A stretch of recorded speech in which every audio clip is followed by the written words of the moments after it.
মধ্যপ্রাচ্যের রাজনীতিতে যেখানে প্রতিদিন যুদ্ধের আশঙ্কা আর শত্রুতার খবরই বেশি শোনা যায়, সেখানে হঠাৎ করে উঠে এলো এক অপ্রত্যাশিত প্রশ্ন। ইরান ও সৌদি আরব কি তবে নতুন কোনো পথে হাঁটছে, নাকি এটা কেবল কূটনৈতিক দাবার বোর্ডে চাল দেয়া একটি রহস্যময় চাল? সৌদি আরবের যুবরাজ এবং কার্যত শাসক মোহাম্মদ বিন সালমান ইরানের প্রেসিডেন্ট মাসুদ পেজেশকিয়ানকে সাফ জানিয়ে দিয়েছেন, ইরানের বিরুদ্ধে কোনো সামরিক অভিযানে সৌদি আকাশসীমা অথবা ভূখণ্ড ব্যবহার করতে দেয়া হবে না। মঙ্গলবার রাষ্ট্রীয় সংবাদ সংস্থা এসপিএ এই তথ্য নিশ্চিত করে। দুই নেতার মধ্যে টেলিফোন আলাপে যুবরাজ বলেন, আঞ্চলিক নিরাপত্তা এবং স্থিতিশীলতা রক্ষায় যে কোনো সমস্যার সমাধান সংলাপের মাধ্যমেই হওয়া উচিত।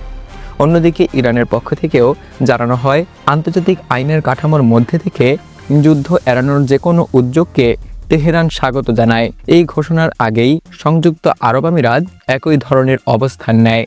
তারা জানিয়ে দেয়, ইরানের বিরুদ্ধে কোনো সামরিক পদক্ষেপ তাদের আকাশসীমা অথবা জলসীমাও ব্যবহার করতে দেওয়া হবে না। এতে স্পষ্ট হয়ে উঠেছে, উপসাগরীয় দেশগুলো আর যুদ্ধের আগুনে ঘি ঢালতে চাচ্ছে না। অন্যদিকে পরিস্থিতি মোটেও শান্ত নয়। গত সপ্তাহে যুক্তরাষ্ট্রের প্রেসিডেন্ট ডোনাল্ড ট্রাম্প জানান, একটি বিশাল নৌবহর ইরানের দিকে এগিয়ে যাচ্ছে, যদিও তিনি আশাবাদী যে সেটি ব্যবহার করতে হবে না। পরে দুই মার্কিন কর্মকর্তা নিশ্চিত করেন, একটি বিমানবাহী রণতরী সহ যুদ্ধ জাহাজ ইতিমধ্যেই মধ্যপ্রাচ্যে পৌঁছেছে।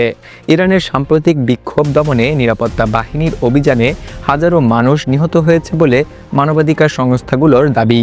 তাদের মতে 1979 সালের ইসলামী বিপ্লবের পর এটি সবথেকে ভয়াবহ দমনপীড়ন। তবে ইরানি সরকার বলছে, এসব সহিংসতার পেছনে রয়েছে বিদেশি মদতপুষ্ট সন্ত্রাসী এবং দাঙ্গাবাজরা। সৌদি আরব এবং আরব আমিরাতের এই অবস্থান কি সত্যি মধ্যপ্রাচ্যে নতুন কোনো শান্তির অধ্যায়ের সূচনা, নাকি এটা কেবল আসন্ন বড় কোনো সংঘাতের আগে নেওয়া কৌশলগত নিরাপদ অবস্থান?